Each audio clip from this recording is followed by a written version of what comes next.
first like to welcome all of you here today. Founded in 1823, the Oxford Union has been a bastion of free speech and has held the most important conversations of our time. We are honoured to host this historic debate today and to have you all here. I'm the president of the Oxford Union, and on my right is the librarian, and on my left is the treasurer. Speakers in proposition today: Mr. David Woolston, the owner of Furlough Farms. I am so happy to host you. Our seconder in the proposition today, Professor Andrew Fern, the Professor of Value Chain Management, Norwich Business School. We're so happy to host you. Speaker in opposition today, Baroness Rosie Boycott. We are also happy to host you today. And seconder, the head of the farming campaign, Miss Vicky. If I could please welcome our first speaker in proposition to open the debate for this House.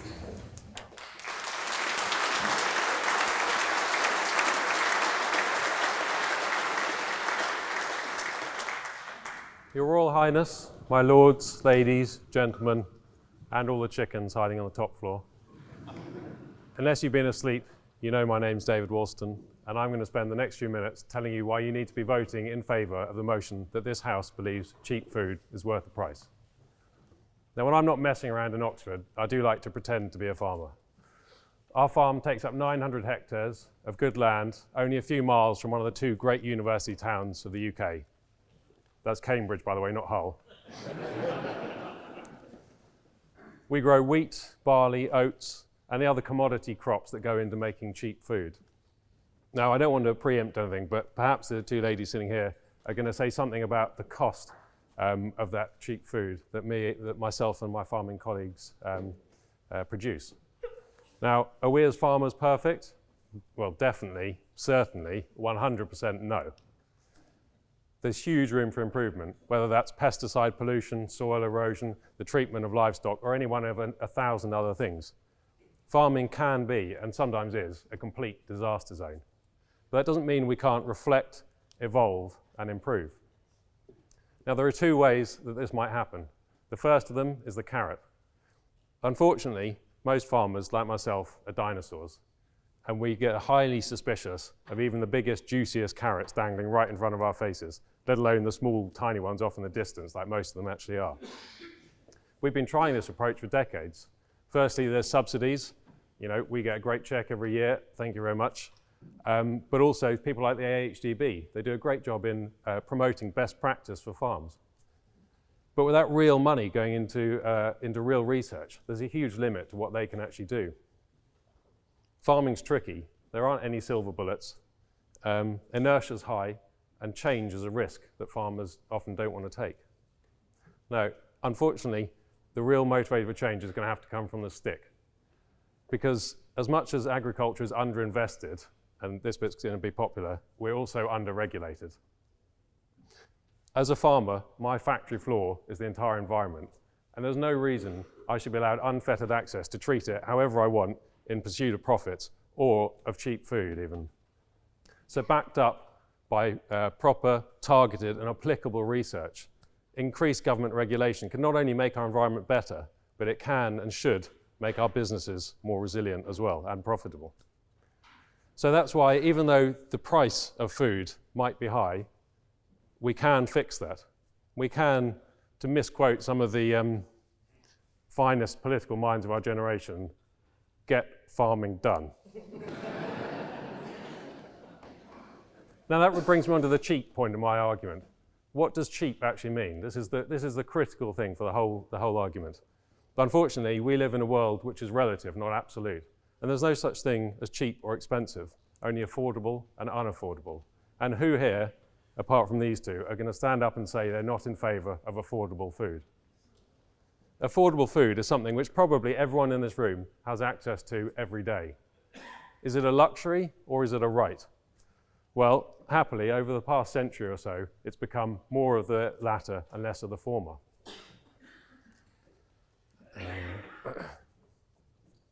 So it's over that time period we've actually seen what's happened when affordable food has become available on a global scale.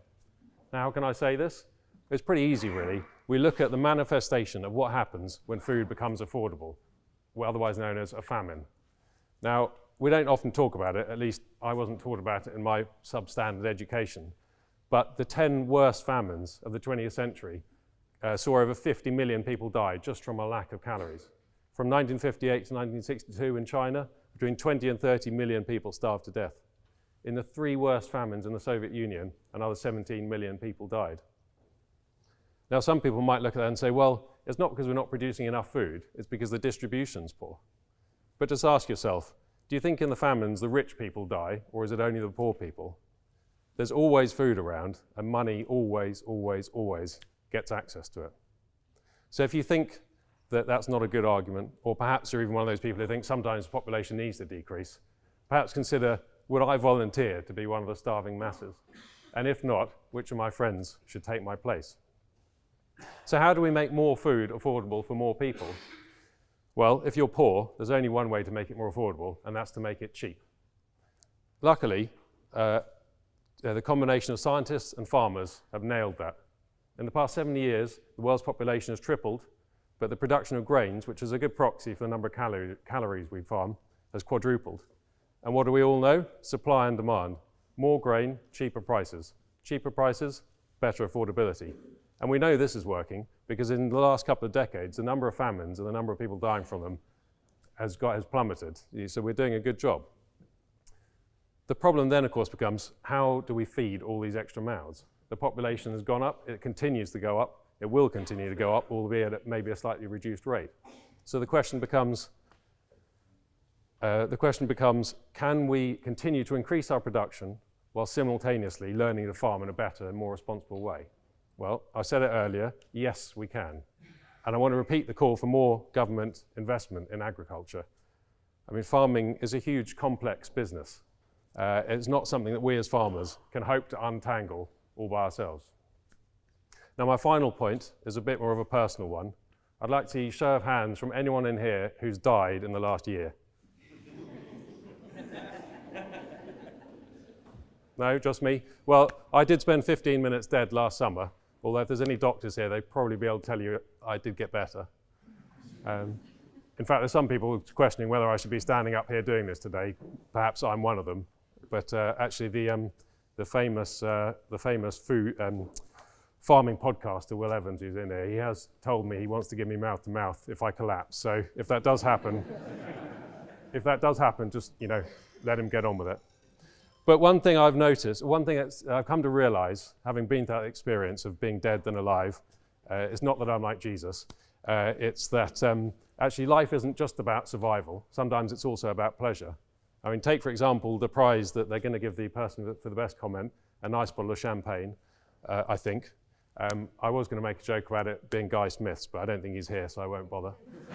You'd be surprised. Oh. Come down here, then. All I say is, Grandboxer, as I do your father, the apple doesn't fall far from the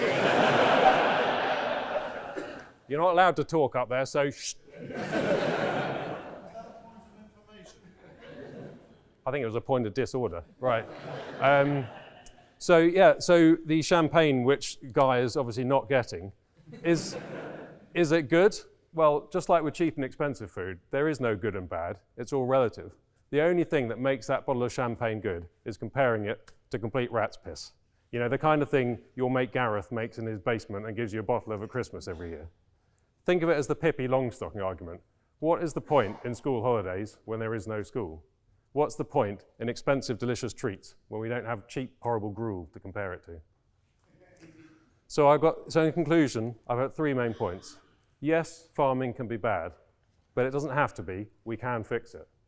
Secondly, if you think we should only be eating delicious, nutritious food all the time, you're obviously against pleasure. And in my book, that makes you, at best, a weirdo, and at worst, a psychopath. Thirdly, if you think that there should be less food or food should be more expensive, you're in favor of killing poor people. So say yes to improving agriculture. Say yes to hedonism. That's a good one. Say yes to stopping starvation. But most importantly, and this goes for everyone, even you guys, say yes to this motion. Thank you.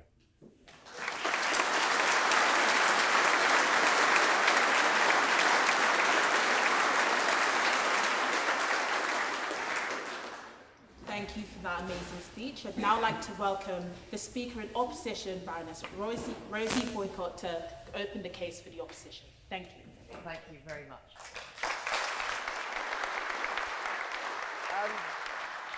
Well, first of all, I'd like to say that I haven't been in a room with quite so many men for a long time. You beat the House of Lords. I have been looking around for the women's faces, and we have a better number. So something needs to change.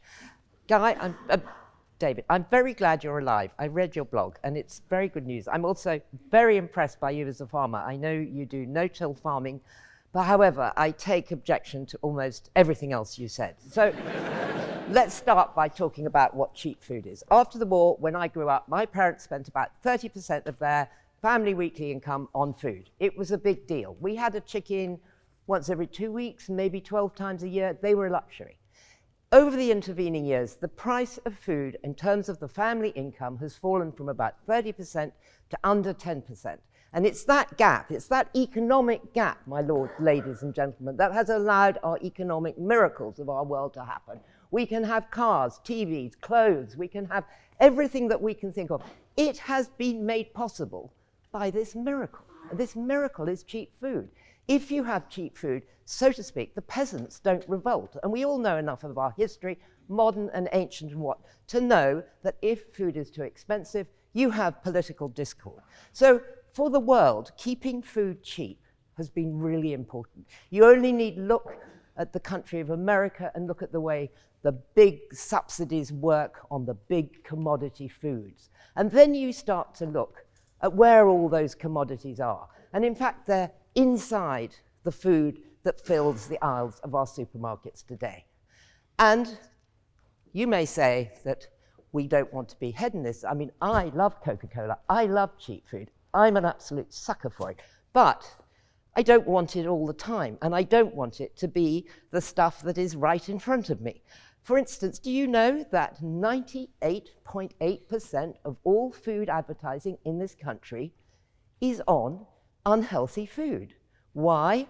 Because advertising works. I had an argument once with someone in Coca-Cola, and they said, look, just be clever. You only need drink one a month. And I said, that's not the point. So let's get to the facts of what cheap food does to our country. It is making our kids obese. It's making us obese, but let's stick with our kids, because it seems to me they're the innocent parties around this particular debate. 1 in 5 go into primary school overweight or obese. 1 in 3 leave primary school that way. Do you know that research has showed that if kids don't have healthy diets, they end up losing 18.3 months of educational attainment by the time they leave school? So that is a question not just of the ill health that we're banking up, but it's a question of equality. And I would hope that everyone in this room believes, as our Prime Minister always is saying, you know, we want an equal, thriving society. Our bodies are machines. They're the miracle machines of the world, and they need the right fuel. Now, if your fuel is Coca-Cola and a sandwich for breakfast, if it's on your way home from school, and when I ran the London Food Board, we used to fight about this a lot, but you go past chicken and chip shops, and when the kids come by, they have a notice, some of them, all over the country, 50p only for school children. We found 1 helping of chips in Tower Hamlets Borough. I didn't find it personally, but someone brought it to me. It was 1,800 calories for a helping of chips. The point about these chips, they were made from cheap potatoes. Now, maybe you all know a lot about this. I didn't know about cheap potatoes till I went to a factory in Essex. And I learned that cheap potatoes absorb more oil than the others. You're getting fat. So, what's this costing us? This is costing our NHS at the moment £6.1 billion. It's costing a huge amount in lost days at work, lost revenue, and inequality. That is because cheap food is bad food. I'm not arguing for people to pay more money for it. I'm arguing here that we have to relook at a system that has elapsed. It's elapsed for good reasons. We needed to feed the world. We did things. We powered up. We got big corporations. But now it is failing us. Do you know that in China now there are 250 million diabetics? They didn't have this 50 years ago. They didn't have it 30 years ago. What happened into intervening time? It wasn't that the Chinese lost their willpower. It was that our Western food system arrived. And our Western food system is about processed food. When I talk about cheap food, I talk about processed food because its cost is dramatic. We've done the cost on health. We've done the cost on our kids. So let's now turn to the cost to our farmers and to our environment. Overall in the UK, we spend £113 billion a year on the food system, the whole shamoozle. And of that, the farmer gets 8.1. Is that fair? No, it is not fair. My aunt was a farmer, and my uncle, and I grew up going to this farm in Oxfordshire. It's the longest place I knew in my life. And over the years, I watched as that farm went from wonderful and fertile and growing things through to my cousins trying pigs, having to give up because of the standards, and in the end, giving up altogether because they were being squeezed out by the big multinationals. They also didn't want, and I remember my cousin Anders saying this to me one day, he said, I don't want to be part of a factory.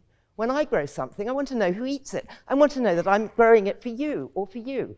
I don't want to think it's going into a kind of tube. This is not what I farm for. So that's very important as part of this process and why we have to fight against it. And of course, we must fight on the environmental front. We've already, I think everyone here knows what agriculture has done to biodiversity. Do you remember those days when we were young and we'd drive along and there'd be insects all over the window screen in the summertime? They've gone. They've gone because of the way we farm and the way we grow food. If you look, I mean, something that always amazes me, I buy a cheap chocolate mousse. Don't do it very often, but I like chocolate mousse. You can get 3 for £1. And if you look on the back, it says palm oil.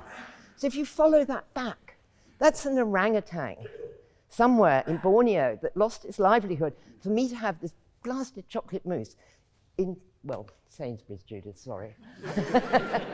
But who connected the Amazon fires with the grain to feed cattle? Who connects all these things? At the moment, nobody does. The world is very, very silent. Food causes, it seems to be a variable figure, but between 20 and 30% of global emissions. And if we just look from an environmental sense, we won't make any agreements unless we start to revolutionize farming. But the good news is that by revolutionizing it, we get to eat healthier and we get to get more money back in the farmer's pocket, which means that the food that they produce, if you can just sell more directly to the customer, you're going to start making more money. We're going to have healthier diets. Because quite frankly, we're sitting on a time bomb. We can't have all these unhealthy kids. We can't have all these unhealthy adults. We can't have this system all around the world. And we can't grow enough of this kind of food to feed the world. So there are lots of brilliant ideas out there about how we can remodel this. And I think I probably don't have time to go into them. How long have I been? I've got 1 minute. So how can I convince you to vote for this motion? Please vote against it. Sorry, I don't mean for it. Please vote against it. Because I do not mean to put down any farmer. I love farmers. I had a small farm myself, which is what got me interested in food. But we have to change the way we do it. We have to reconnect and grow real food. This is why you all farm. And in the end, it's why I eat. It's because I want to eat proper stuff. As my friend and guru, Michael Pollan, says, eat food, not too much, mostly vegetables. It's not a bad motto to live by. Thank you.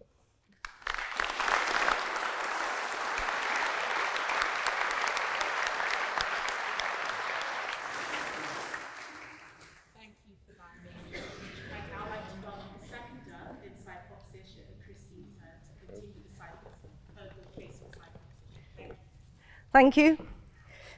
Thank you, Rosie. You must have an encyclopedic memory. You had a vast number of facts about the impact of food, but nothing was really to do with the price of it. And I think it's time that I injected an element of commercial reality into what we're talking about. In 1691, a gentleman philosopher called John Locke wrote about, first time, the law of supply and demand. And this was about the fact that the availability and the appeal of a product will impact its price. And he argued there should be no government intervention, but things should be allowed to establish what he called a free market. Interesting man. His alma mater, Oxford University. I find it unthinkable that in this place of learning that the opposition, my friends over there, should be considering undoing a foundation of economics that is over 300 years old. And our government and our Competition and Markets Authority have stuck to this. They wait for proof of a market failure before they even consider any intervention. And as those of us who've been at the conference today will have heard, there are often unintended consequences of intervention.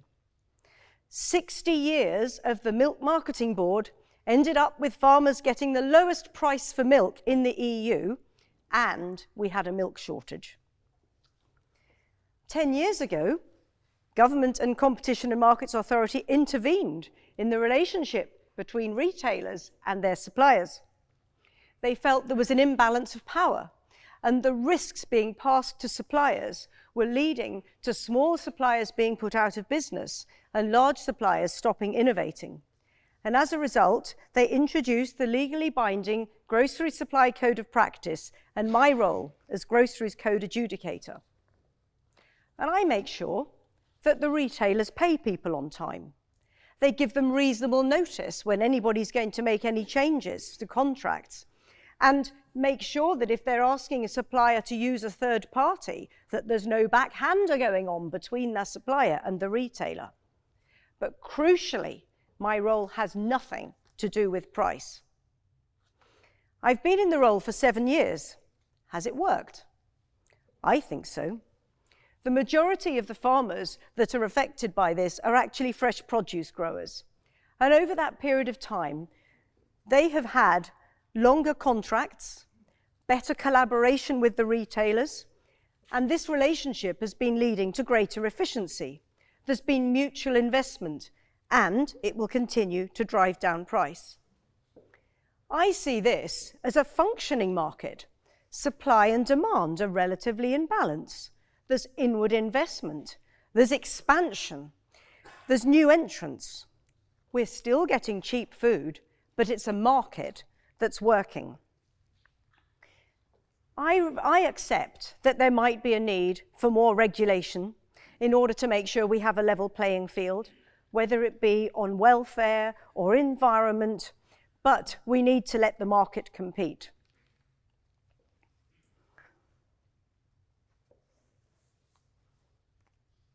And, sorry, I've got it in my notes here. Some of you may know I haven't had as much time to prepare as some of the others. But my friends opposite will make the point that unhealthy food often appears cheaper or more affordable. But those sorts of calculations are based on calories. And do you know, you have there are as many calories in 1.5 cucumbers as 1 ginger biscuit. It's ridiculous to do an analysis that's based on calories. And as Alice told us earlier on today, we should be looking at nutrition. Now, we have had some intervention. We've had the sugar tax. I thought that was working. Someone today said it wasn't, but I felt it was working. We've also have healthy start vouchers, which ensures that people on low incomes can have access to milk and fruit and veg. And there's probably more to come. But none of this is because food is too cheap. And if retailers choose to subsidize food in order to bring people into their supermarkets, that is just a free market working. But I shudder at the idea of the alternative, where food is priced on a cost-plus basis. This has happened to a degree in defence. And the HMS Elizabeth, the air carrier, cost twice as much as it was meant to, $3 billion over budget, and was years late. I realise that some of what I'm saying may be condemning some farmers to farmer to loss, but pushing up the price to help them is not the answer. Some of the answer might be in scale, and this can be achieved through joint ventures, and it can be achieved through cooperatives. I'm a director of a farming cooperative, and I know that helps drive down prices for the 3,500 members. And I'm sure many of you envy members of the farmers who set up Arla, Tulip, Fonterra, who are regularly paid dividends to the growers based on their whole organisation. But I feel before I should end, I should point out that there is a misconception that cheap food is produced unsustainably. The fact that bad practice exists should not be confused with it being a blind pursuit of cost savings. The best farmers can produce at the lowest cost and without degrading the environment and without putting their animals through appalling conditions. It's not in the long-term interest of the farmers either. So I feel I should conclude by stating the obvious. Increasing the price of food is not going to make people more healthy. It's not going to make growers more efficient. And it's not going to help those who can't afford good food. So my advice to farmers is to continue to focus on economic efficiency, as those stakeholders prepared to pay more are few and often fickle. I would like to conclude with a point that I'm sure John Locke would agree with me, that a free market leads to food at the right price. Thank you.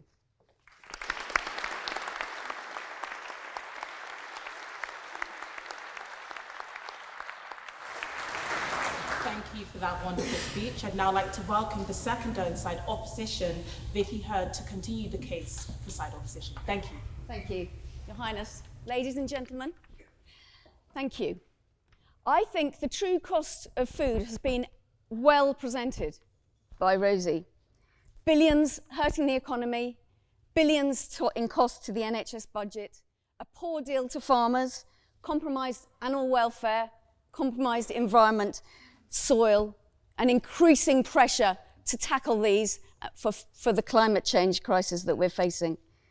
For consumers, the shop price is mostly false. That's what we've got to recognise here. It reflects neither the time and the cost that you as farmers or your workers here and overseas put in, the time that you put in, nor are the external costs incorporated, the planetary and human health costs of producing that food.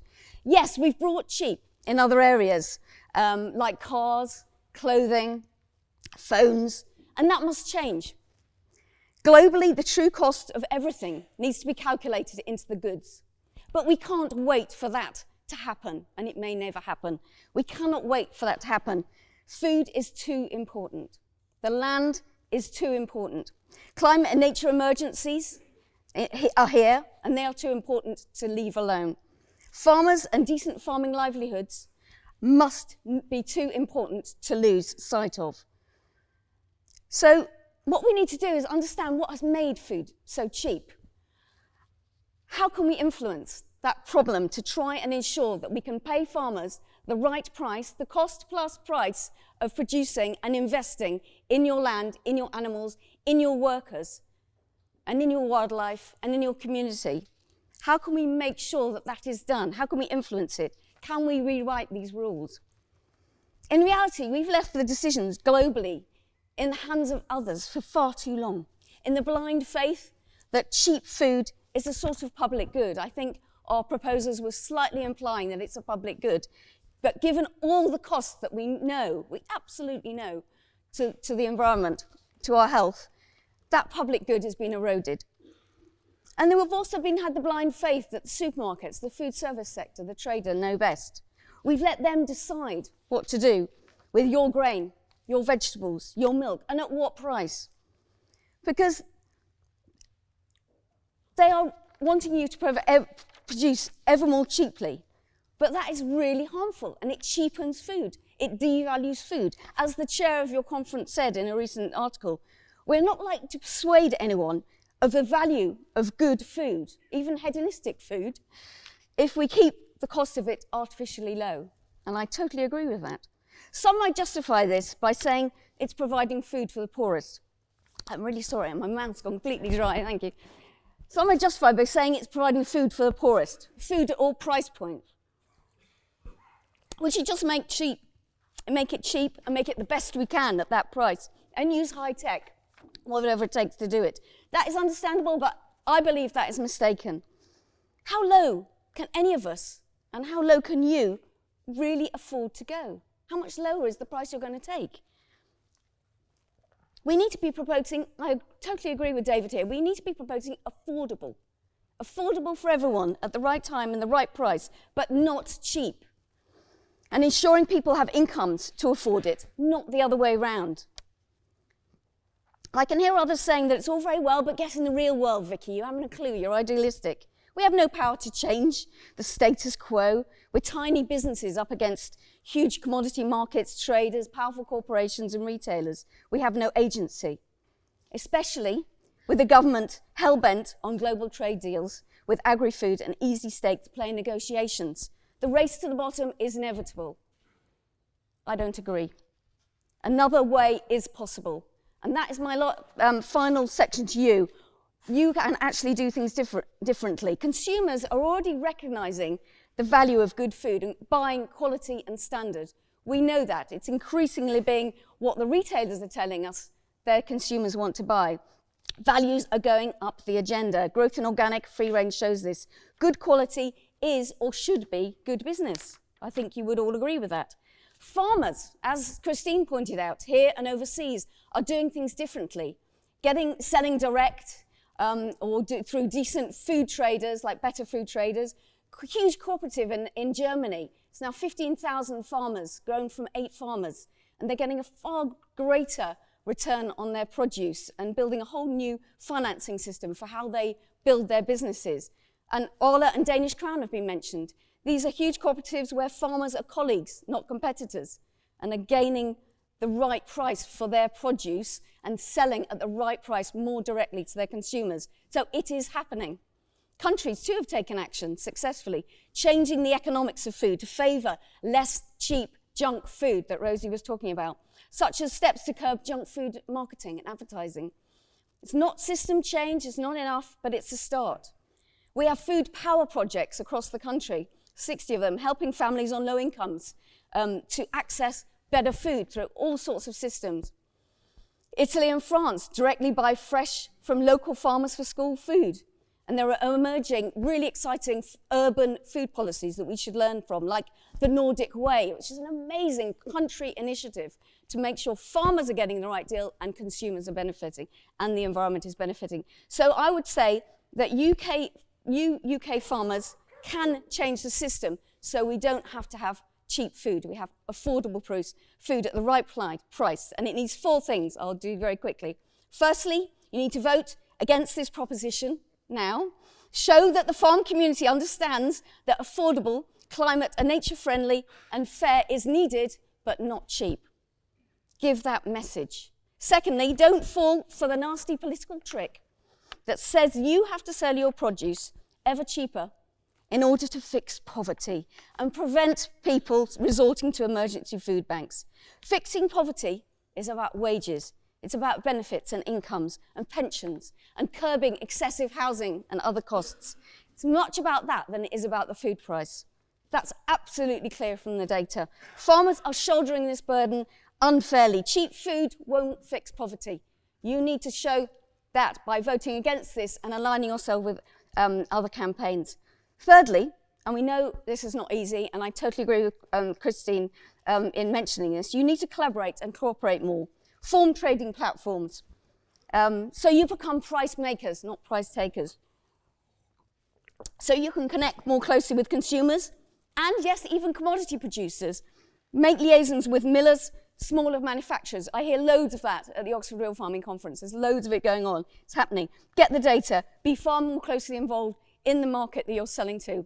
And I think Andrew Fern would have made that point if he'd been sitting there.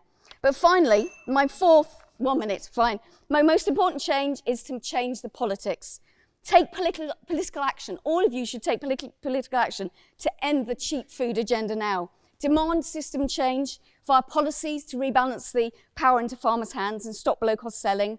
So planning, competition, groceries code, expansion of the groceries code adjudicator, the wonderful work that Christine's been doing, at subsidies, and to ensure that we can invest so farmers can collate, process, and market their own produce. But you should show solidarity with campaigns for better income, welfare and wages, and campaigns to stop junk food becoming economic. So join us in those campaigns. Please, we need you. Finally, get protection from cheap imports. I think for that, you need to get on your tractors. You need to join Minette in her march in London. Make the case on the streets soon, because otherwise we're going to see a real problem that cheap food will be flooding in and there's nothing you can do about it. You need to write to your MP, mag them, make the case that you should not be sold out in a cheap food agenda. A lack of action has led to ever lower prices for you and ever weakened health status for the population and for the environment. Do you want to let that happen, or do you want to do what you can? Thank you.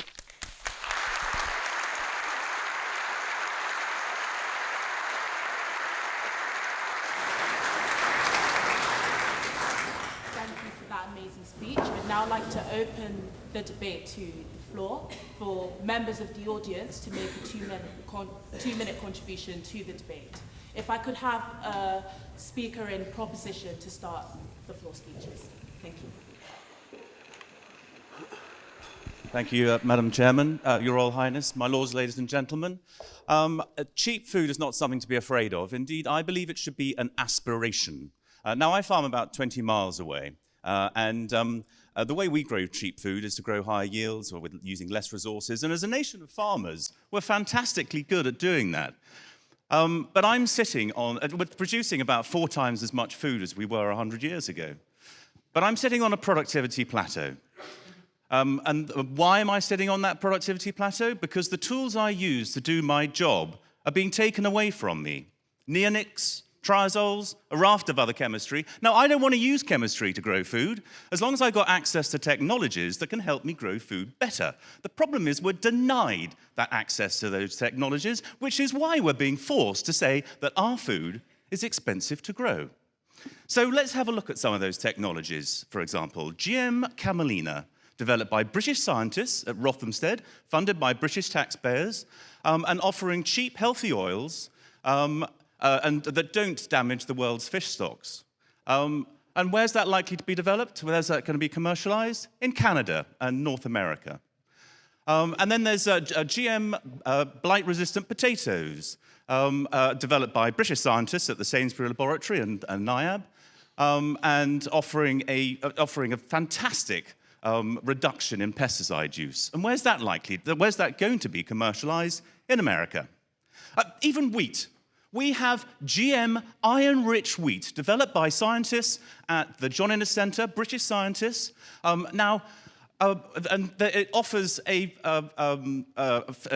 cheap food solution to one of the world's fundamental food-related illnesses, anemia. And where's that going to be?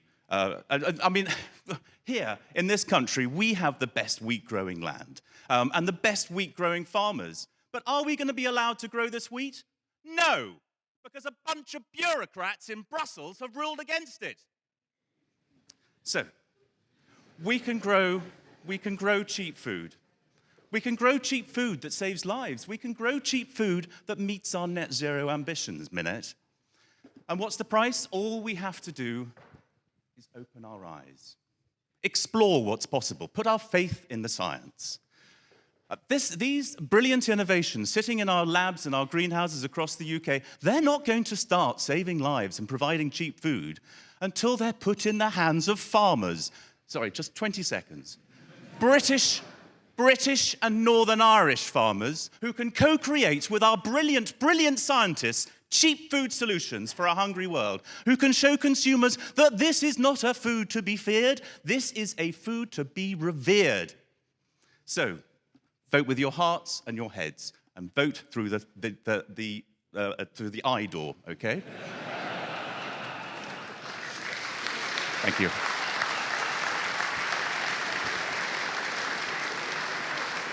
Thank you for that speech. I'd now like one speaker inside opposition of the debate.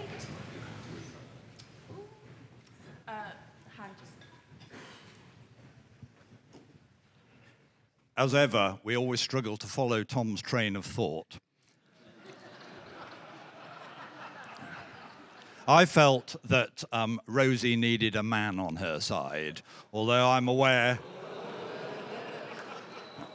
that I've unwittingly declared my gender.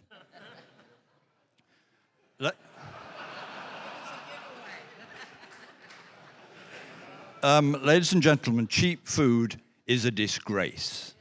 We should be ashamed that supermarkets are falling over themselves to sell 4 pints of milk for £1. We are an affluent society. We only spend 9% of our household income on food. There isn't one person in this room that could not afford to pay more for their food. Now, I'm well aware, as Sally Mercer put eloquently today, there is a poor section of our society that only have, say, £5 to pay for a meal for 5 of them. And we have to take that into account. We should subsidize the provision of healthy food for people like that, with voucher schemes, food banks, or whatever you like. But Dimbleby himself said that cheap food has exacerbated health issues. So let's have a fat tax.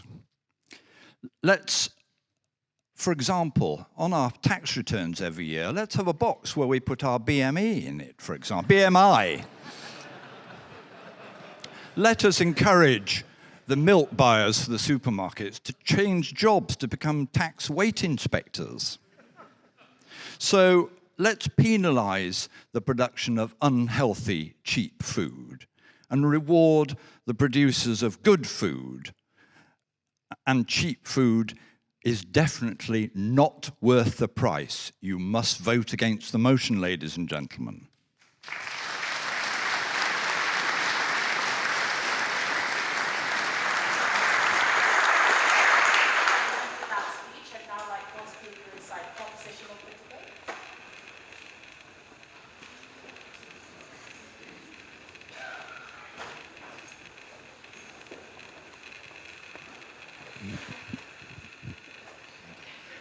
Your Royal Highness, Madam President, having a VIP in the room means that we're not going to get the usual stream of tasteless remarks and bad jokes, which leaves me little to say, I suppose, for the rest of the evening.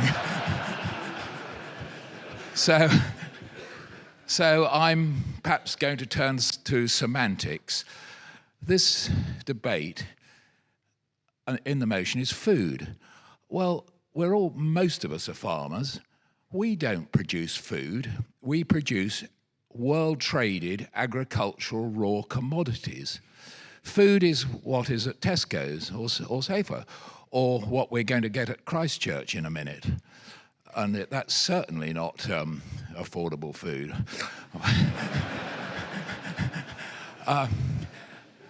But I was pretty uncertain which side I wanted to go. But one of the two fells made up my mind which side I should come to, and so I've come on your side, David. If only for your dad,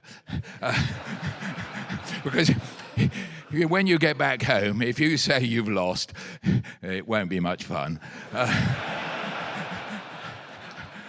So, yeah, well, but to me, you made a wonderful point. And that is what swayed it for me. And that was that for a huge majority of the population, food needs to be cheap to make it affordable. We're a privileged part of society that we can afford whatever food we price. But there's a big lot of the weekly shop and the budget is looked very close at. So, David, you made that point. I'm going to go through your door, but unless somebody says something rather better that moves me to that side, or perhaps if the queue is less and I can get to Christchurch a bit quicker, but at the moment, I'm with you.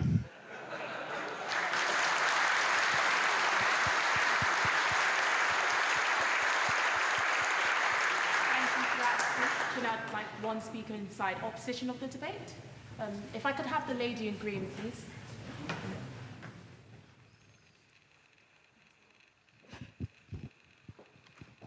Thank you. We've heard an awful lot about cost, but in the words of MasterCard, I'd like to talk about something that's priceless.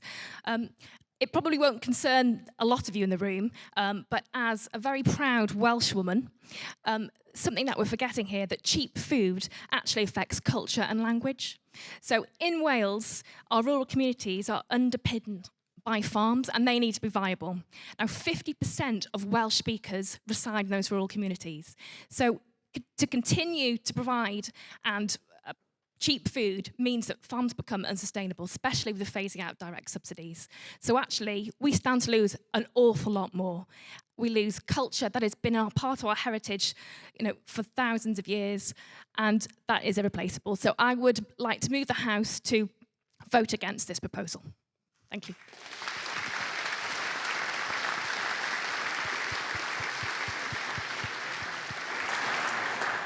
Thank you for that speech. If I could have one more speaker inside proposition of the motion, please.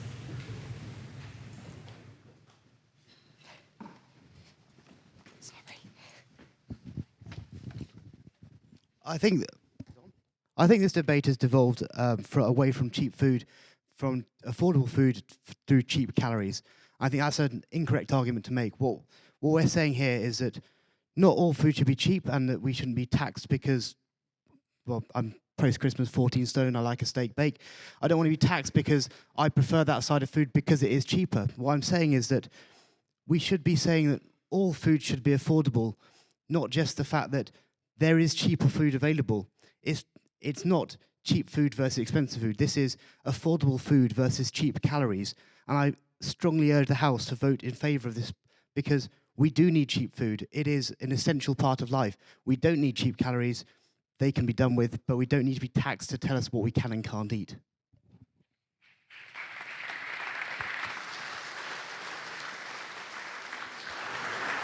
Thank you for that speech. If I could have the last floor speech for tonight inside opposition of the debate.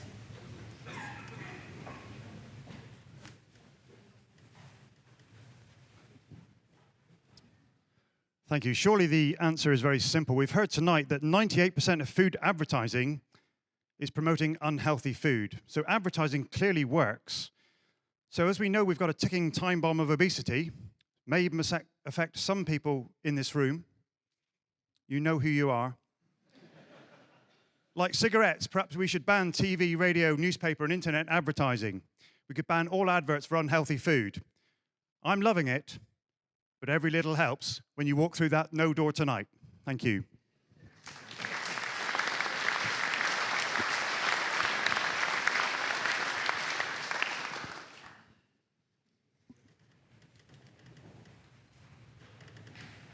Thank you.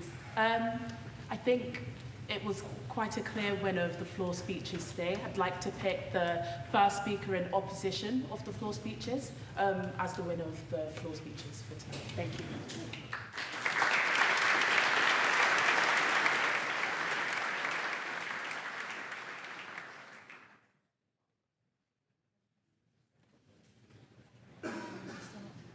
Yes. Thank you for tonight. I'd now like to welcome the proposer inside proposition to summarise the case for tonight. Thank you. I've learned a few things in the last half an hour. Firstly, my handwriting's terrible and I can't read anything I've written down.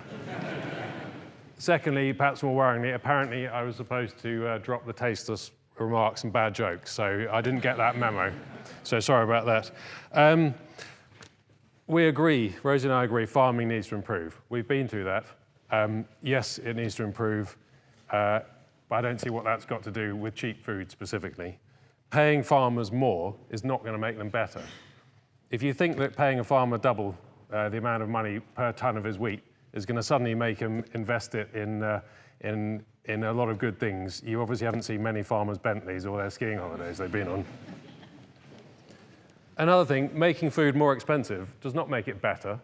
You know, Stephen Felders came up and said how cheap milk is. Are we saying cheap milk is a bad food because it's cheap?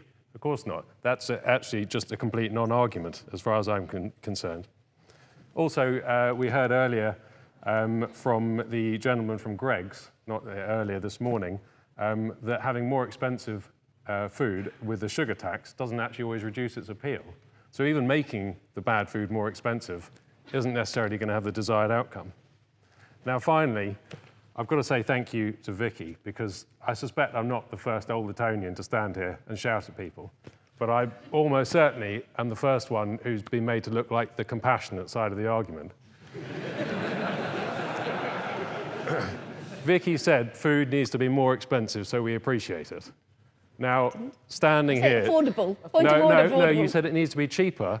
You said it needs to be more expensive, we appreciate it, but also affordable. Now, saying it needs to be more expensive and affordable, you said it needs to be more expensive because if it's too cheap, you don't appreciate it. These are your words. If a food is too cheap, you don't appreciate it. Now, to stand up in Oxford before going to Christchurch and say, I think food needs to be more expensive, so we appreciate it. You know, were you in the conference this morning when the lady was talking about the man who spent a year eating bread and butter because that's all he could afford? Should that bread and butter have been more expensive? Should he have been eating Guernsey sea-salted butter on artisan sourdough loaf? Of course not. That is not the thing. Food needs to be affordable. That is the compassionate thing. There's a reason why voting ayes is turning right, because it is the right thing to do. That's what you should do. Thank you.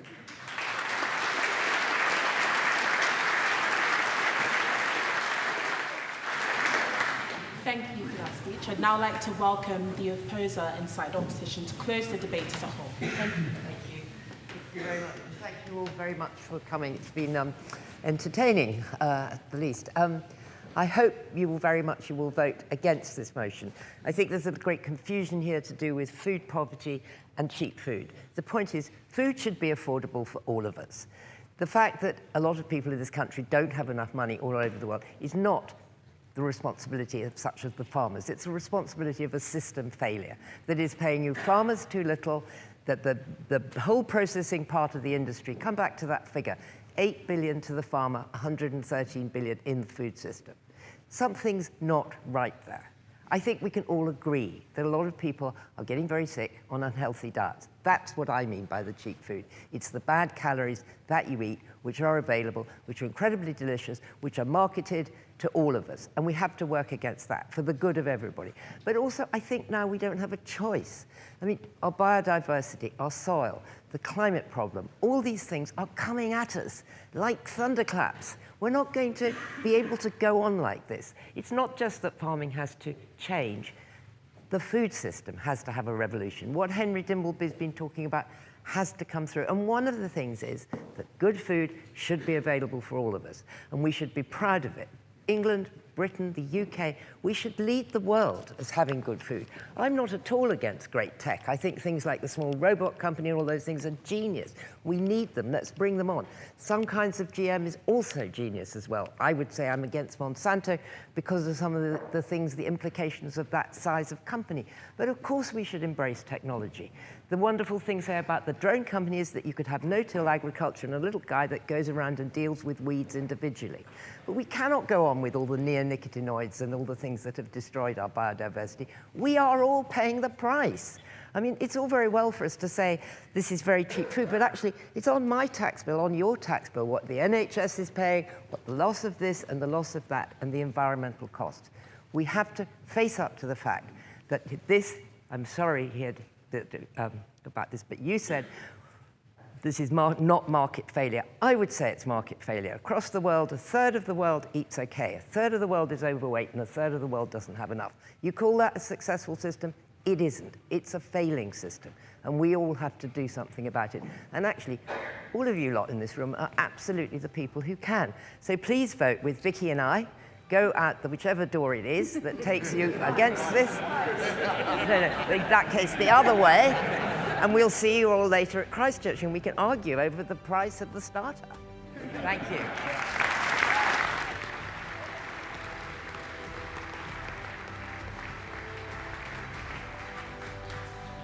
Thank you for that wonderful speech and what was an amazing debate.